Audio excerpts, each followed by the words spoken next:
Viva Brazil? Are the Miami Dolphins opening the 2024 season in Brazil?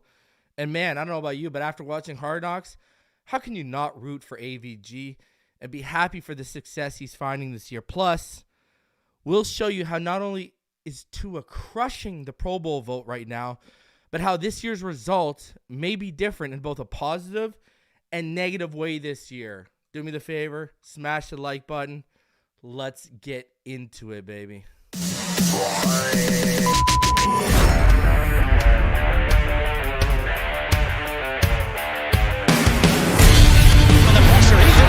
Loses the football. Touchdown!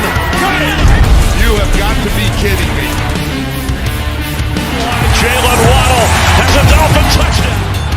And he will score! Deep upfield down the near side, man open. Touchdown!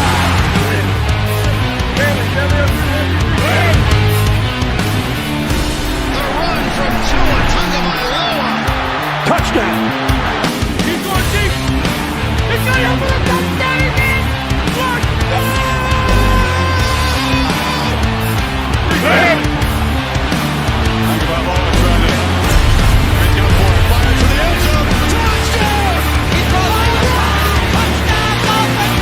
Beautiful day to be a Dolphin fan. Let's go!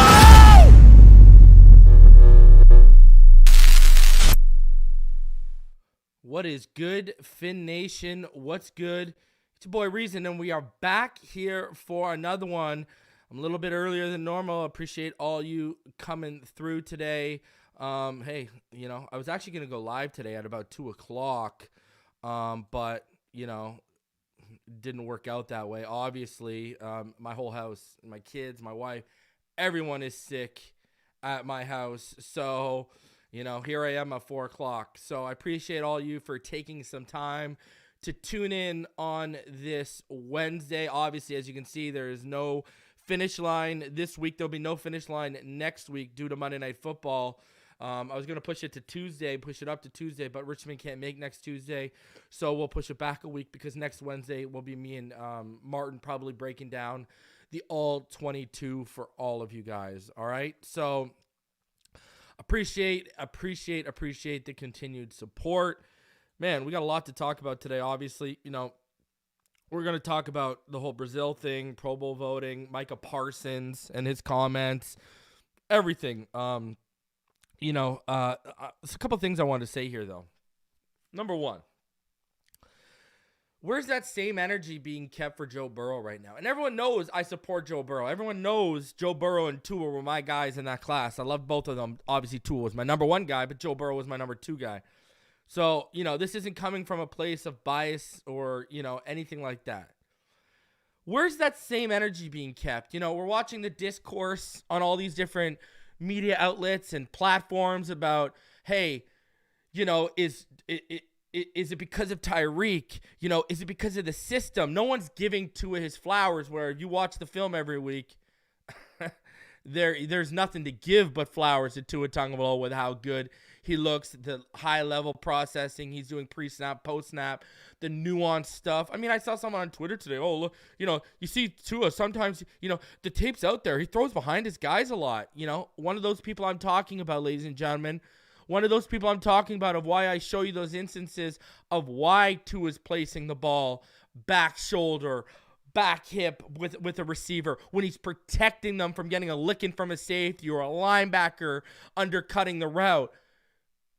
People don't understand that, People just so casual minded. I guess I'll just never understand that. I've always been a person, whether it was playing football, whether it's knowledge in real life, whatever I was into growing up, I dove head first into it and studied it. Because when you study something, you learn something. When you learn something, you know something. And the goal is to know as much possible as you can with things you're passionate about, things you love, and football is one of those. So I can't get these people who want to spend 12 hours a day on X or Twitter, but can't take, 10 minutes out of their day to learn why a quarterback throws to certain spots that the casual fan may say, oh, it's behind him. Well, no. He's protecting his man. He's not getting him canned opened over the middle of the freaking field. All right? I'll never get this, but here's where I'm going with this. Where is this same energy? Where is this same energy with Joey B? All right? Jake Browning comes in there. Jake Browning just won AFC Offensive Player of the Week today. Edged out Tyreek Hill. Where's the discourse? We've had all this discourse over Tua. We'll get into Parsons' comments because I'm not happy about them. But the jabronis yesterday I was talking about, Steven Ruiz and that Timo Risque or whatever from PFF, absolute jabronis, trying to sell the narrative that anticipation is overrated and it's guessing, and these idiots, all right, have no idea. You know, they claim to know football and to know quarterback position, but never played the position, clearly don't understand the position, et cetera, but they're out here embarrassingly getting paid for their takes. My God. But where is that same energy and discourse for Joe Burrow right now? Jake Browning walked in there. All right? Jake Browning, first of all, we're not hearing the injury-prone narrative. Everyone was worried about whether Tua should retire because of a couple concussions last year. Joey B had every letter teared in his knee as a rookie. Now he's dealing with what he's dealing with. But, again, we don't hear all quiet on the Western Front when it comes to injury-prone. But I digress again because I'm going off track here. I mean, shouldn't, especially people in our fan base, right? People in our fan base are trying to convince you Skyler was QB1. People in our fan base are trying to convince you Teddy Bridgewater would beat out Tua, Jacoby Brissett would beat out Tua. Well, look what Jake Browning just did on Monday Night Football. Those guys that I just named, they didn't do anything like that. They didn't play to the level Jake Browning played at. So where's Browning should replace Burrow in Cincinnati? Let's take it even a step further for y'all, though. After the numbers Browning put up too, all right, over 300 yards, a touchdown, the win against Jacksonville, why aren't we hearing about how Cincinnati's system and their weapons make Joe Burrow with using Browning's performance as proof that anyone can succeed in Zach Taylor's offense? Jamar Chase, T. Higgins, Joe Mixon, Tyler Boyd. Why are we hearing the same thing? Jake Browning just put up over 300 yards. Should we not be saying, well, it's the system and the weapons? And you know what really taps my ass about all this? It's kind of a little similarity to the Saban thing, right? When there's discourse about Mac Jones or when there's discourse about Hurts being better than Tua. Nick Saban, the greatest college coach of all time, arguably, already answered that question. He already answered that question. Sent Jalen Hurts to the left bench for Tua to start, and Mac Jones sat behind both of them. Nick Saban already told y'all who the best out of the three was. But let's go a step further to the NFL level. Everyone can sit here and admit Kyle Shanahan and Mike McDaniel are offensive geniuses. No? Everyone can pretty much admit that. I think we're at that point. All right? So then why is it these guys are looking for a similar skill set in what the quarterback they want to operate their offense? Purdy and Tua have very similar skill sets. I think Tua anticipates a little bit better. I think there's traits that Tua does at a higher level than Purdy, but Purdy still does at a high level. But right now, those are two of the top three quarterbacks in the NFL this season. And offensive geniuses picked them out. So what? All of a sudden, they don't know what they're doing? All of a sudden, they're just, anyone can execute what they want to do. And Garoppolo wasn't doing what Purdy's doing in San Francisco from a production standpoint. Let's stop lying to ourselves. I showed the numbers last year. It's even more evident this year. Remember last year? You can go back to the bye week. Go back to the bye week last year, and I dropped that video. And it got over 12,000 views. That video, I said, stop comparing Tua to Jimmy G. And what did I do? I compared Tua to Matt Ryan's MVP season where the Falcons lost in the Super Bowl. Tua was, in the first year of that offense, was on that trajectory. Tua is even better than Matt Ryan MVP right now. This isn't by luck. This isn't coincidence. We can all sit here and admit these guys are geniuses, but we can't sit here. But there's people in the media who can't sit here and admit that the geniuses picked elite quarterbacks. Go figure that one out. In what world does that make sense? Please tell me in what world that makes sense. Stop. It's ridiculous. And it goes back to, listen, you don't have to be a football savant to know this was going to happen. I bring this up all the time. When people were sitting in my chat, when people were sitting in this community, and when things were going bad, there were people who still supported Tua. They would say, oh man, I want Tua just to get out of here, leave Flores, and I want him to go play for Sean Payton, blah, blah, blah. And what did Reason say? What did Reason say? I don't want him to go to Sean Payton. I want to see this guy in Kyle Shanahan's offense. That's what I was saying. Because I told y'all back then, and you're seeing it now. Tua Tagovailoa is literally the perfect quarterback for this system. Brock Purdy is literally the perfect quarterback for this system.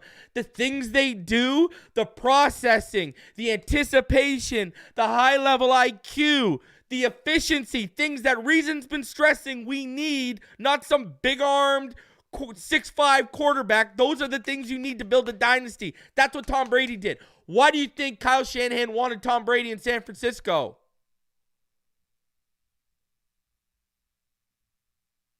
Before he went to Tampa Bay? Why do you think I've even gone beyond the Drew Brees stuff?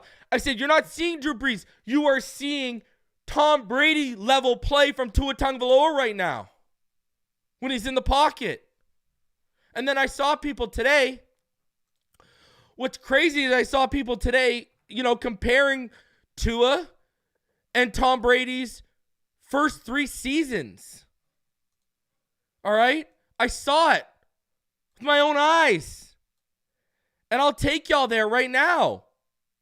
Check this one out. Look at this over their first 3 seasons. Look at this. Right here. First 4 seasons in the NFL. Look at Tua and Tom Brady on I believe this is the first 4 seasons in the NFL. That's ridiculous. That's their first 4 seasons in the NFL. Was Reason crazy for comparing Tua to Tom Brady? Answer me that right now, thank you very much. I would go on record and say no. Like, I was out here comparing this guy to Tom Brady, and people probably thought I was crazy. Am I crazy now? Numbers are right in front of you over 4 seasons. Tua's played less games. The same amount of games, more yards. Better yards per attempt. Better yards per game. More passing touchdowns. Fewer interceptions. Better quarterback rating. More rush yards. People trying to lie to us, Dolphin fans. You can't pull the wool over us that watch the film. All you that are trying to say Tua can't extend plays, Tua can't make things happen outside the pocket, who are you watching? How many times have we seen Tua in the red zone find Waddle when he's extended out of the pocket and found Waddle on the run? Stop. So, am I really nuts? Is the guy who was comparing Tua Tagovailoa to Tom Brady saying this guy can give us the accuracy, the high-level efficiency, and the high-level IQ, was I nuts or was I right? While these people are trying to lie to you all and tell you this kid's a bust and this kid's no good because they all don't know how to watch film, Reason dug in. Reason let time tell. And what happened? Just saying. I'm just saying. And I know all of you who've been watching me for time, you've heard the Tom Brady comparisons, and I'm sure a lot of you agreed with me. I'm sure a lot of you thought I was nuts. I ain't nuts anymore, am I? Right? Just saying. We got something special here, and you can't convince me otherwise. You cannot convince me otherwise. Tua Tagovailoa is elite. Tua Tagovailoa is the best quarterback in the NFL right now. Hear me again. Tua Tagovailoa is the best quarterback in the NFL right now. If Tyreek doesn't break 2,000 yards, he got no shot at winning MVP over Tua. And I'll go even further. Does Tyreek Hill really have a shot at 2,000 yards winning the MVP? Randy Moss broke the single-season receiving touchdown record. He didn't win the MVP that year, if I remember correctly. Pretty sure that was Tom Brady. You know, there's been receivers who have broken records and they haven't got it. Speaking of, by the way, Randy Moss in 2007 versus Tyreek Hill this year. Moss was averaging about 93.3 yards per game. Hill's averaging about 123.4. Randy Moss is averaging 2.3 yards per route run. Hill's averaging 4.3. Moss was averaging 9.3 yards per target. Hill's averaging 11.7. Now, Randy Moss averaged 1.4 touchdowns per game. Hill's averaging about 1. Average depth of target was about 17 yards for Moss. It was 10.9 for Hill. Drop rate, Moss had a 10.3% drop rate. Hill has a 7.9%. And EPA per game when targeted, Moss was 6.8. Hill, 7.1. I'm just saying. You know, you also, I mean, look, Jerry Rice did things, and he never won. I mean, Jerry Rice, look what he did. You know, he didn't win it in 1987. Remember Cooper Kupp in 2021? Now, I know the Super Bowl don't count because the MVP is for the regular season. But look what Cooper Kupp did that year. Statistically, Cooper Kupp, what? He was leading receiving yards, receiving touch. Like, Cooper Kupp had a ridiculous 2021 season. Cooper Kupp didn't win the MVP. But, I mean, if you want to talk about records, when Randy Moss broke the touchdown record in 2007, right? He broke the all-time receiving touchdown record for a single season. He didn't win it that year. I'm just saying. I agree that Tyreek should probably get the MVP if he gets over 2K. But Randy Moss broke the single season receiving touchdown record and didn't win it. I wouldn't hold my breath. We all saw Xavier Howard. Xavier Howard had how many interceptions a couple years ago and lost to Aaron Donald? Are you crazy? We saw a defensive player get screwed out of defensive player of the year when it should have been a landslide.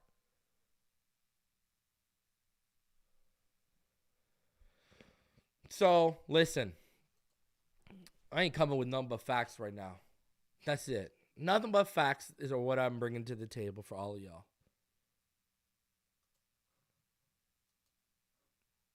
One more time for the people that missed it. Looks like my Tom Brady Tua Tagovailoa comparison was right. Over 4 years, there are the numbers. Love it. And guess what? What did I say?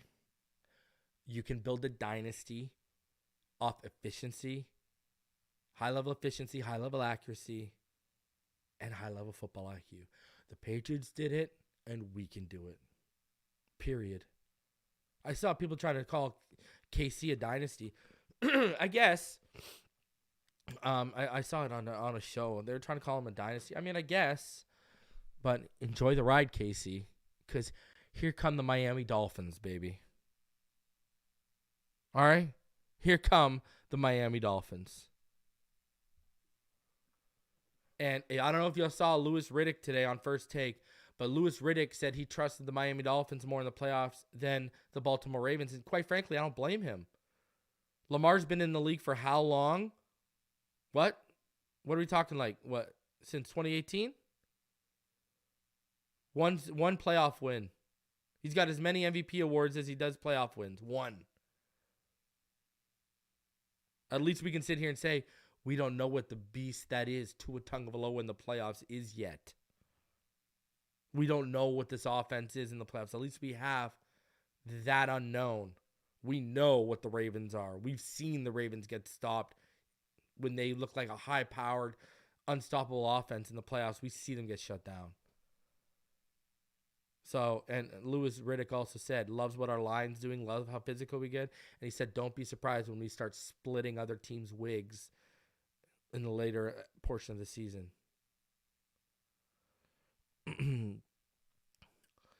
So, we'll see. We'll see. All right, speaking of Tua Tagovailoa, absolutely crushing Pro Bowl voting right now. It's just absolutely destroying it. I mean, he's leading by like over 15,500 votes. And that's just not a quarterback. That's like overall. If Tua broke Marino's record of 5,809 yards in a season, has 50 touchdowns, and Reek gets 2,000, who's the MVP? Tua. If Tua had over 50 touchdowns and over 5,000 yards, Tua wins MVP. But I saw your number. He needs to average over 325 yards a game. It's not happening. I don't think so. I think we're going to run the ball a lot more down this stretch. I really do. I don't even know if he'll he'll break over 4,500 yards, but I don't know how close to 5,000 because I see us running the ball a lot more now in this stretch. Watch. But, okay, so we're looking at this. And, I know people are going to look at this and they're going to say this. Well, last year, Tua Tagovailoa had 138,390 votes. He led all players in balloting. He was like 1,000 more than Justin Jefferson. Now, the thing was, Tua Tagovailoa was not named a starter last year. Tua Tagovailoa, now, if you go to, he still got the accolade and still ended up, good old Donnie. He still came in in the Pro Bowl. Now, he was hurt, but then he was listed as a backup, so he's still a Pro Bowler last year. So, that's why this is going to be different. Tua Tagovailoa is going to be named an actual starter this year for the Pro Bowl. That's one, okay? Now, what's going to be good? He's going to get the respect he deserves and be named. He should have been named a starter last year, even with the injury. But he'll be named a starter this year. That's great. He gets that accolade. What's bad for the Pro Bowl, but fantastic for us, Tua ain't going to be suiting up for no Pro Bowl. He going to be getting ready for the Super Bowl. All right? And let's be honest. Unless there's all in front of Pro Bowl is whatever to me. You know what I mean? All Pro is where you want to be. And an interesting thing too, guys. There's he's not the only one that's leading his position group in AFC Pro Bowl voting. Raheem Mostert's leading the running back room. Alec Ingold's leading the fullback room. Taron Armstead's leading at tackle. Jalen Ramsey's leading at corner. Blake Ferguson is leading at long snapper. Braxton Berrios is leading as returner. And Duke Riley's leading on special teams right now. So, I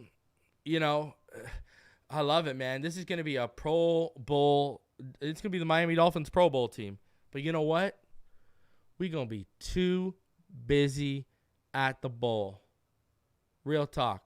Way too busy at the only bowl that matters is Super Bowl.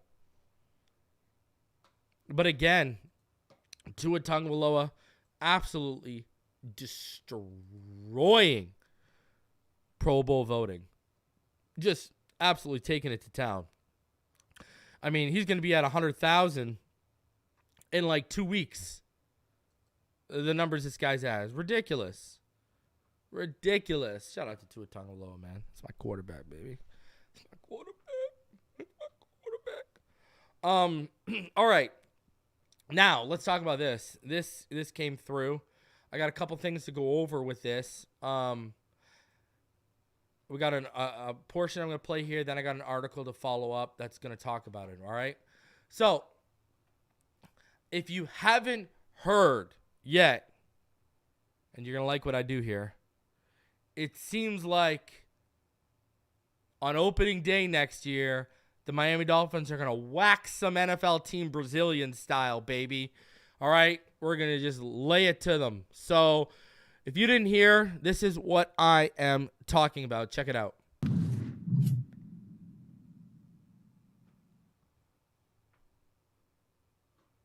Buenas noches, ESPN Brazil. I have very good news.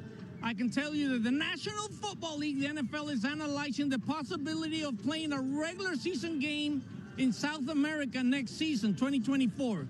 And the country is Brazil. And the city is Sao Paulo. Neoquímica Arena, the home of Corinthians, would be the stadium to host that historic NFL game in Brazil. This is what I know.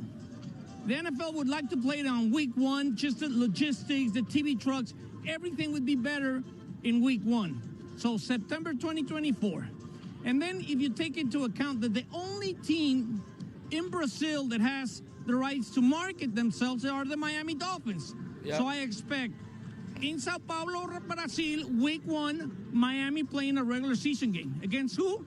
Well, it could be division rivals, Jets, Patriots, Bills. They're also slated to play next year at home with San Francisco and the Jacksonville Jaguars and a team from the West Division on the American Conference. So let's wait and see what happens. The information I have, buenas noticias, the NFL wants to play in Brazil, week 1 of next season in Sao Paulo. From Jacksonville, John Sutcliffe, ESPN. First of all, I mean, I get English isn't his first language, but I mean, I don't know whether he was running out of breath or what was going on there, but man, that man was struggling. It was like, I was expecting him to go to a cardiac arrest there. He was struggling to get those words out, huh? But on the flip side, love the guy's energy. Absolutely love the guy's energy. So as he mentioned, the Miami Dolphins, they're the only team in the NFL that received rights to Brazil as part of that league's of the NFL's global markets program. Remember the one that they launched last year? So I know not a lot of people are happy with, I mean, that's a waste of a home game, right? I know not a lot of people are happy with the international stuff, and, I get it. It just feels like a big marketing ploy. Like, is there ever going to be an NFL team in Brazil? Let's stop lying to ourselves, okay? Toronto, Ontario, Canada should get a NFL team before a Brazil team. I think England should get a team. I'd have a team in England before I put, a team in South America. That's for sure. Now, on the flip side, I'm going to go over this article here from Barry Jackson. And it's going to talk a little bit more about that, plus a couple other things, all right? So let's get into that from Barry right now. So Barry said the Dolphins will not place Jerome Baker on IR, but he's expected to miss multiple weeks with a knee injury. Baker has an MCL injury, but no surgery is needed, and MRI did not reveal any significant damage to his ACL or MCL. Baker sustained the injury in the collision with Brandon Jones in the first half of Sunday's game against Washington. Meanwhile, offensive linemen Terron Armstead and Robert Hunt, they're again in question, and their status is in question because of injuries. Hunt returned Sunday after missing 3 weeks with a hamstring injury, but he re-aggravated the hamstring in that second half. And McDaniel said, we'll go back to our conservative nature with him, so he's week to week. McDaniel said Armstead, who sustained an ankle injury, could have gone back in the game against the Commanders, so there's hope Armstead will play Monday night. Now Dolphins in Brazil right here. ESPN Deportes said that the league wants to play a game in Brazil in week 1 next season, and that the Dolphins are expected to be one of the participants. The NFL the Dolphins played a game against the Chiefs in Germany this season, but it was counted as a Dolphins road game. Like all AFC teams, Miami has 8 home games and 9 road games in 2024. An NFL spokesman said the commissioner stated last month that the league will play in a new market during the 2024 regular season with Spain and Brazil as the leading countries. No decisions have been made. So Obviously, Miami, they own the rights. And this was confirmed like last month, I think it was too, right? That Goodell talked about this, that, so obviously Brazil, that's Miami. I don't know if they're going to go to Mexico. I don't think they're going to go to Mexico again next year. But, I don't know. It's going to be interesting to see how this all plays out. Spain or Brazil, honestly, I mean, and I know some people are saying that you could have a Spain game. I know that was the discussion early on. And I believe they're going to play at was it Madrid's? I believe it was Madrid's. I believe it was Madrid's stadium that they were looking at in Spain if they were going to go to Spain, right? I know the thing is here's the thing, and here's where you fall into, right? Who's more attractive? The Dolphins in Brazil and the Spain rights are owned by the Chicago Bears. The Chicago Bears are not an attractive team right now, right?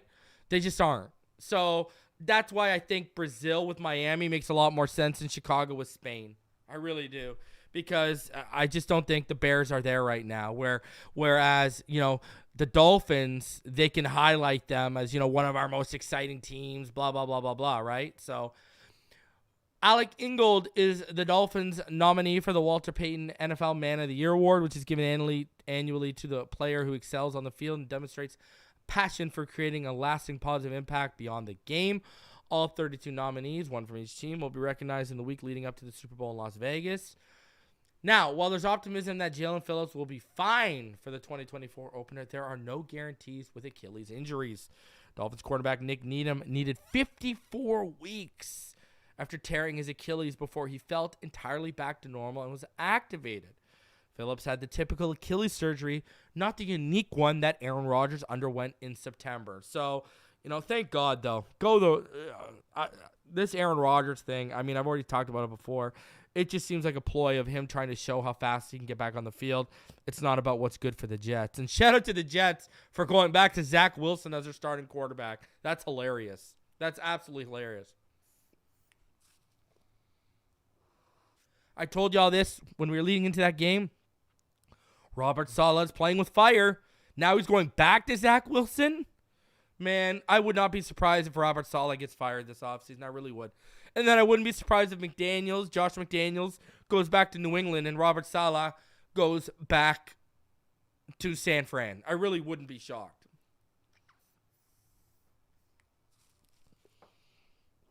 He can come be on our defensive staff if he wants. Special teams coordinator Danny Crossman said Justin Bethel and Riley have been the most consistent Dolphins on his coverage units this season, but Riley might need to curtail special team snaps when he fills in on defense for Baker. Dolphins defense allowed 6 offensive touchdowns and 5 home games, and Miami has won 17 of its last 19 at home. If the Dolphins remain the AFC's number 1 seed for the rest of the season, then 6 of a possible 7 games before the Super Bowl would be at Hard Rock. The Dolphins have assured themselves of a winning record for the 4th consecutive season, something they haven't done since 1997 to 2003 when they did it 7 times in a row. McDaniel is the 3rd head coach in Dolphins history to have winning seasons in each of his first 2 years with the team, joining Don Shula and Dave Wanstead. The Dolphins have also won 23 of the past 32 games, started by Tua Tagovailoa, dating back to November 21st, 2021. That's the 3rd best win percentage among NFL starting quarterbacks in that span. Tyreek Hill has another 100-yard receiving game against Tennessee. It would be his 4th in a row, equaling Irving Fryer's franchise record set in 1994. With Washington limited to 245 yards on Sunday, the Dolphins have now held their opponent to under 300 yards in 5 consecutive games. With the Titans and Jets up next, Miami could stretch that to 7 games, which would the franchise last achieved in 2010. And Devin Achan's 9 touchdowns are the 3rd most for a rookie in team history, behind Ron Davenport's 13 in 1985. And here we go, Kareem Abdul-Jabbar's in 11 in 1996. My God. Who remembers that year of Kareem Abdul-Jabbar? Raise your freaking hands. Oh, and then remember when the real Kareem came in and said, no, you got to change your name. Remember that? That was absolutely classic stuff, man. Oh, man, Kareem Abdul-Jabbar. What a throwback, huh? What an absolute throwback. Jeez. Man, I've always been a fan of a lot of the running backs we have. Everyone knows, obviously, I loved Ricky. But everyone knows, who knows me, massive Ronnie Brown fan. Huge Ronnie Brown fan when we had him. Absolutely loved that kid. And I remember that Kareem Abdul-Jabbar year. Man, that was because, you know, a little known stat for you. Kareem Abdul was Dan Marino's only 1,000-yard rusher. Little known fact. That was Dan Marino's only 1,000-yard rusher. So, you know, he only had 3 top 10 defenses in his span as a Dolphin. He only ever had 1,000-yard rusher, and that was Kareem Abdul-Jabbar. Crazy, huh? Absolutely crazy. Now, I know Richmond always tells me the story about this, that the players really thought they had something when we got Cecil Collins. They would watch him in practice and be like, whoa, that boy's special. And then obviously Cecil had a little bit of an issue in terms of, not breaking into people's windows and into people's rooms. So he didn't last very long. But people forget, Cecil Collins was a beast. Remember, he went to LSU. I believe he was the first Mr. Louisiana, the football award that like Joe Burrow won when he was at LSU. Cecil Collins won Mr. Louisiana. Like, he was a baller. And, yeah, he's just a weirdo, and it didn't work out, obviously, right? So, kind of crazy. Oh, man. All right, let's get into Micah Parsons here. All right, let me play this clip. It's short. I got to address this. I have to address this. I truly believe I could be Tyreek Hill's quarterback. Yeah. I could throw it up to Tyreek Hill. I could throw a screen pass to Debo. So Micah Parsons basically taking a steaming hot dump on Tua Tagovailoa and Brock Purdy in under 10 seconds. Let me tell you this, bud. All right? You couldn't layer throws the way Tua layers throws. Stop. See, this is what I'm talking about. I hope pardon my language, cover your kids' ears. I hope we fucking light those guys up like a Christmas tree. I hope we just let them know what time it is, okay? Yeah. Let's start acting like what Tua does is easy. Are you crazy right now? Like the throw that everyone was debating that Tyreek had to adjust for, people trying to blame Tua. When you saw Hard Knocks, right? Tyreek watches the film and admits, oh, man, I got to admit, you were right, Tua. I was wrong. Let him away from the safety. Hung it up just long enough for Tyreek to make that adjustment and fall under it. Any less air, that ball falls because it gets there too quickly. That's where we're at now. Parsons, I mean, brother, I'm going to tell you this right now, kid. You're going to find a lot more than coal in your stocking on Christmas morning. All right? You know what you're going to find? Tape of the night before, the ass kicking the Miami Dolphins just delivered you. Absolute nonsense. And I expect better from a defender of that level. Shout out to Smut Peddler, says, what a clown. Exactly, what a jabroni. I mean, guys, we got serious nominees for Jabroni of the Week next week. We got Micah Parsons. We got Ruiz and that guy from PFF. I mean, everyone's out here trying to, vie for Jabroni of the Week award. I'm going to have to start getting an actual freaking award made that I start mailing to these people's houses.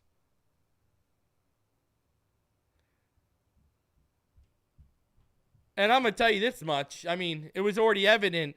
Bleacher Report, we're hiring hacks. Now we're hiring good athletes with hack takes. What's going on here? Jesus Louise, is absolutely terrible. Absolutely awful take. Trash take. And I will defend both Tua and Purdy. Tua and Purdy, come on, man. There's only one quarterback we've seen play on that level in that system over the last, 15, 20 years. That's Matt Ryan. And I will say, Purdy and Tua are playing at a higher level than Matt Ryan was when he was named MVP. And thank you, Micah, for the chalkboard material, sir. Because you're going to learn real quick on Christmas Eve, and I'm going to watch it with my 2 eyes while I'm live reacting here, and everyone's watching with me. You're going to learn real quick that you can't do it. Absolute clown, Micah Parsons. Clown. Like I said before, it was already obvious Bleacher Report was hiring hacks. Now they're hiring good athletes with hack takes. Go figure that one out. Unbelievable. Unbelievable, man. I hope, you know what, and I hope it's even better. I hope Austin Jackson puts you on your ass. Then, don't worry about Tua and Tyreek. Worry about Austin Jackson, the level he's playing at right now, bud.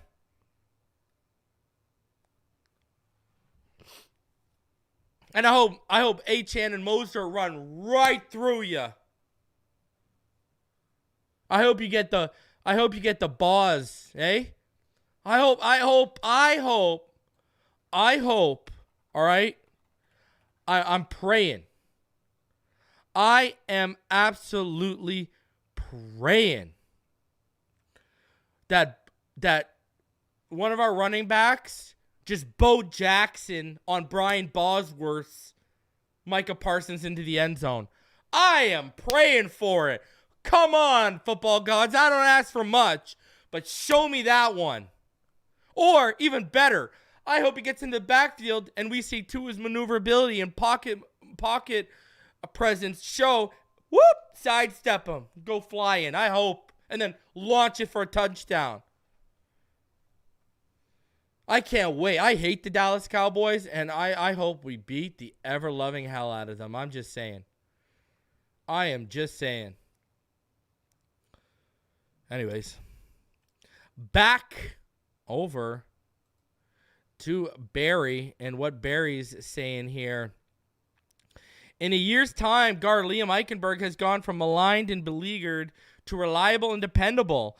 After struggling at tackle as a rookie in 2021 and seeing most of the last 2 months of the 2022 season torpedoed by injuries, Eichenberg has done admirable work at guard and center during the past 2 months. In his past 3 games, Eichenberg has allowed no sacks and just 2 pressures. That includes 2 games at right guard and 1 at left guard, where he played Sunday against Washington. Though he's said he's more comfortable at right guard than left guard, he played very well at left guard against Washington. I concur, I agree. The coaching staff opted to start Eichenberg ahead of Lester Cotton.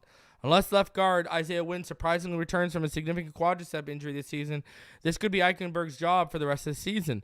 He has started 33 of 38 NFL appearances. Also notable, Eichenberg didn't allow a sack in his final 2 of 3 games, filling in at center last month when Connor Williams was sidelined. And his versatility is a valuable commodity. He has now played all 5 positions on the offensive line in regular season games. He said, "That gives me a chip on my shoulder. I look at it now that I could do whatever they need me to do. Wherever they put me, I know I can do it. If I went back to tackle, it will be easier now." Fullback Alec Ingold raved about Eichenberg's preparation. "I sit behind that dude in all of our offensive meetings, all of our team meetings, so I see the approach on a daily basis," Ingold said Monday. "The way he's locked in, the notebook that he has is unbelievable. There's notes everywhere. It's kind of sporadic, but it's everywhere.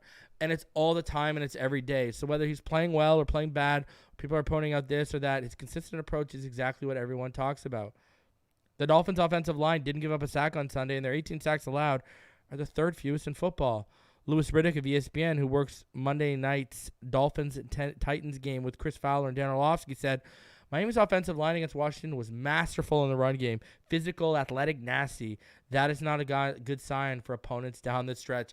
Oh, is it not a good sign ever? When we are, this is why I told y'all we're running down this stretch. Watch. That's why I don't think Tua is going to flirt with 5,000. He'll get over 4,500 for sure, but I don't think he gets 5,000 simply because of how much we're going to be running it down this stretch. I think now you're going to see that physical, nasty team come out as we head into the playoff run. Now we're going to be finding that balance. Remember where McDaniel comes from. McDaniel was a run game coordinator before he was an offensive coordinator. Running the football is in his DNA. And with Achane and Moser running the way they are right now, it's going to continue. And I think right now what you saw was workload. They were dropping Tua back a lot more in that first half of the season to save their guys, Mostert, Body, et cetera, for that second half. And now with Achane back, you're going to see the run game now start to pick up a little bit, I think. After playing just 9 defensive snaps as a rookie, former third-round pick Channing Tindall has logged just 12 this season because he's behind 4 veterans at inside linebacker. He played 3 of those snaps on Sunday. Channing got out there with the defense and did a good job in his snaps at the end of the game, McDaniel said. Remember, he had 3 straight tackles to end the game, including a third down stop. Channing Tindall was actually decent on that final drive. Now he's just one more injury from a significant role. Jerome Baker expected to miss multiple weeks with a knee injury, and Jalen Phillips out for the season. An injury that requires Andrew Van Ginkel to focus on playing edge instead of a combination of inside and outside linebacker. Defensive coordinator Vic Fangio said that Tindall has good athletic ability. Tindall said last week that he believes playing for Fangio will help his development. I love Vic Fangio's system, and I like the way the linebackers played, Tindall said.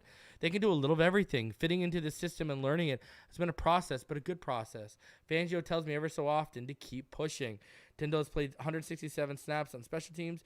Has the lack of playing time on defense left him discouraged? I'm fine, he said. Of course, anybody in the NFL wants to get out there, but I know I'm still learning. It's a process. Meanwhile, Van Ginkel, who's getting the bulk of the work in Phillips' outside linebacker spot after Phillips' Achilles injury, has risen to 6th amongst all edge players in PFF rankings. His 33 pressures in 199 pass rushing attempts is elite. It's most for any NFL player who's rushed the quarterback 200 times or fewer in the season. Vic puts you in good play calls to be successful, Van Ginkel said. In the 4 full games that Phillips has missed due to injury this season, Van Ginkel has 4 sacks and an interception return for a touchdown. The Dolphins today, they did it, guys. They bypassed linebacker and former 49ers first-round pick Reuben Foster after his workout for the team. Foster hasn't played in the NFL since 2018. I'm going to talk about a little bit more about that in a second. But Andrew Van Ginkel, man, I told you, the rumor me and Neil had heard was like $15 million he's going to be seeking. Now, I think Fangio's going to go to bat for him. I think Fangio's going to want him brought back. I think this is a player Fangio's going to go. He went to bat for. He went all the way to Van Ginkel's house to convince him to stay because of how he's going to use him. Fangio, I think, wants to keep him, and he's going to try and make it work. Now, will they listen to him? Fangio went on record and said he told Greer and McDaniel about Akeem Hicks, and nothing's come to fruition for that. But I think that's more on Akeem Hicks.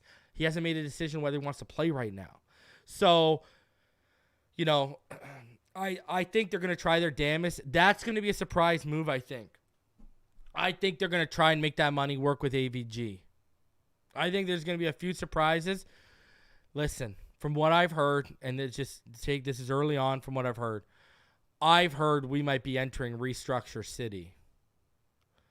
I heard they're going to try and restructure as much money as possible because they're going to try and bring back everyone. Wilkins, AVG, the offensive line. They're going to try and bring back as many bodies as possible. And I've heard that restructuring money is going to be, there's going to be a lot of restructures, including, I've heard they're going to restructure Taron Armstead again. So, they're going to do their damnedest to bring this core back, and they're going to try and restructure as many guys as possible. Now, we won't be able to keep everyone. There's just no way.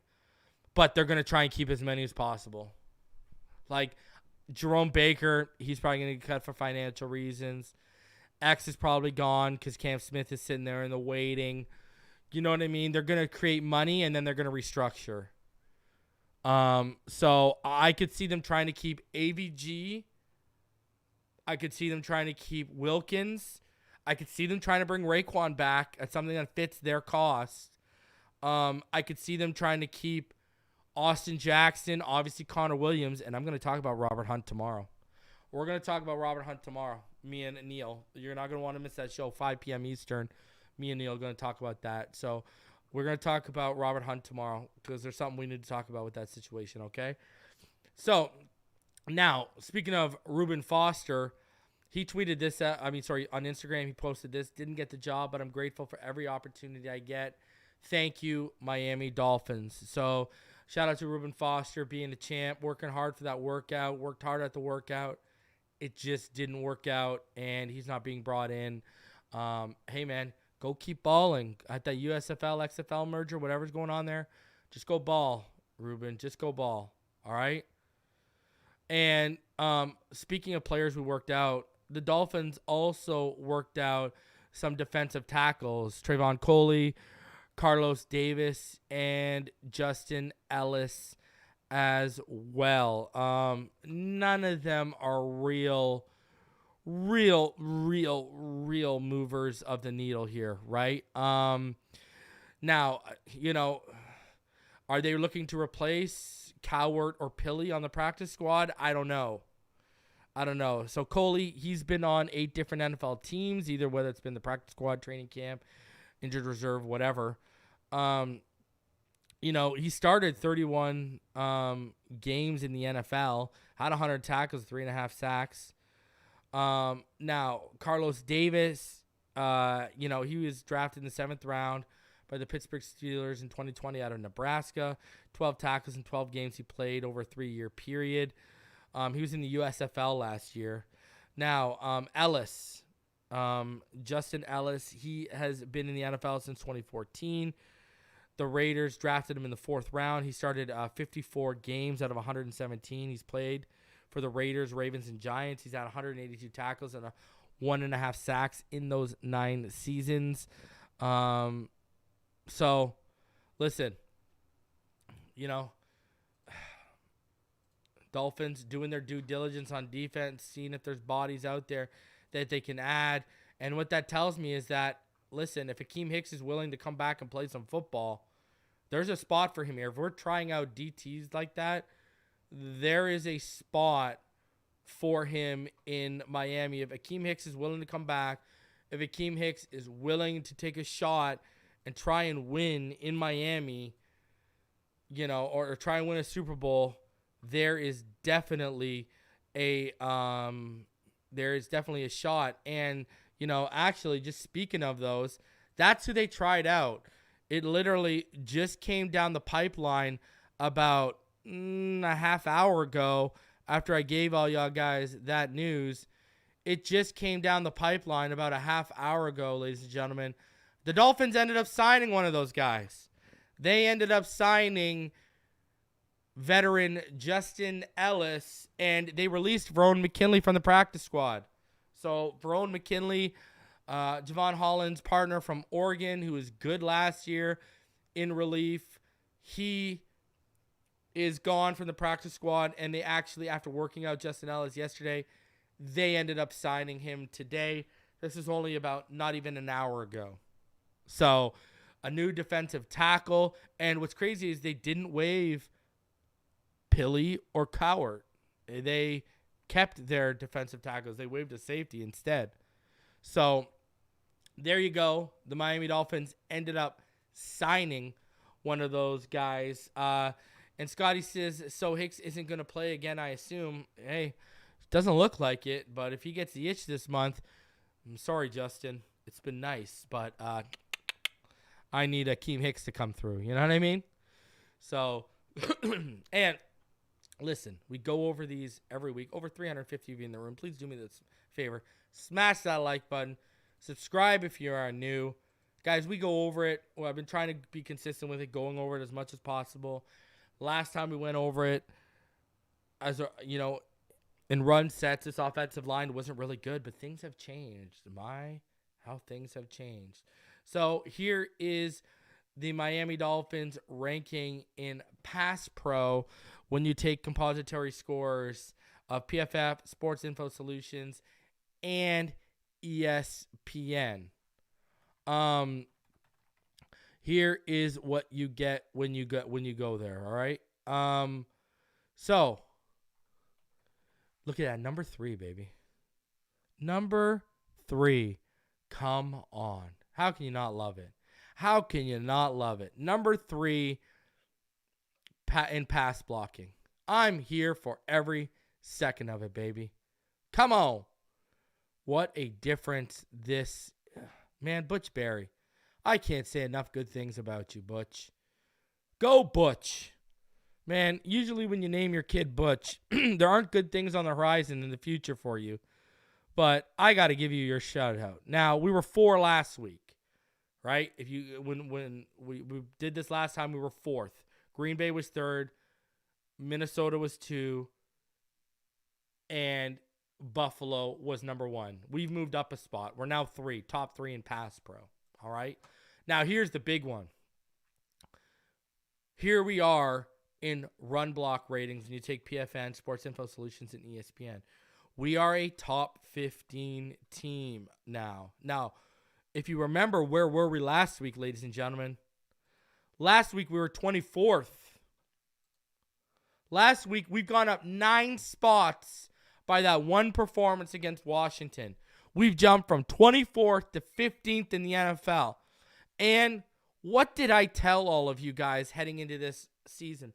I said, if this offensive line can give us top 20 or, God forbid, us top 15 play, oh boy, look out. Well, now we're 9-3, leading the division, number 1 in the AFC. This team's getting mean. This team's getting nasty. It seems like they took the whole finesse thing to heart. They didn't like teams calling them they didn't like people calling them a finesse team. Now they got the nasty side to them. I mean, look at Austin Jackson. There's clips of Austin Jackson in the All-22 after they're going in the huddles and getting in the scrums, helping his players up and pushing off, commanders and getting a little nasty with them. Eichenberg getting a little nasty with them. You see at the last play or second last play of the game, I believe it's a run. Was it? I don't remember if it was run or pass, but 2 of our interior guys, I believe it was, what was it? It was Eichenberg and, was it Eichen? I think it was Eichenberg and Cotton. They just put two. I believe they put Allen and Payne just straight on their ass. Just straight on their ass. And, it's what Pro Special said right there. You need savages in the trenches, man. You got to be nasty in those trenches. That is a fight. That is a fight. And I'll eat my crow. Listen, when we got McDaniel, I said Austin Jackson's going to be salvageable. They're going to make something out of Austin Jackson. But I dug in on Liam Eichenberg and I said, man, this kid's tape, it's just not good. I don't know if you can salvage this. Boy, was I wrong. Shout out to Butch Berry. Shout out to Frank Smith. Shout out to Mike McDaniel. Shout out to Liam Eichenberg himself. I'll eat my crow on that. I got no problem eating my crow on that. I got no problem being wrong. Doesn't happen often, but I got no problem being wrong, especially when I'm wrong and it benefits the Miami Dolphins. Because 99% of the time I'm right and it benefits the Miami Dolphins. But hey, I'm happy being wrong. I'm happy being wrong. I ain't going to lose no sleep overnight. There's no shot to my ego. Hell, there's not even a loss of credibility. None of that. I'm happy to be wrong in this situation. Truly, I am. Because you know what that means, ladies and gentlemen? We don't got to go spend money in free agency, or we don't got to go spend another draft pick for at least another year. That's what that means. We don't got to give up more assets to fill a hole we botched. Duke Tomlinson says, Reason, who do you think we face in the Super Bowl?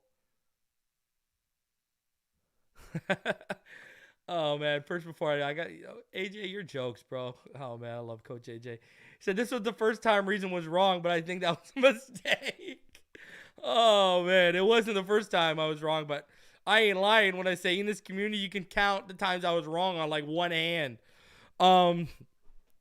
Honestly, at this point, I think Neil might have been right. I think it's going to be San Fran. Or did he pick the Eagles? Who did we pick in the original?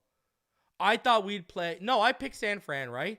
I said this. I said, yeah, to be Dolphins and San Fran. That's what I'm pretty sure I said.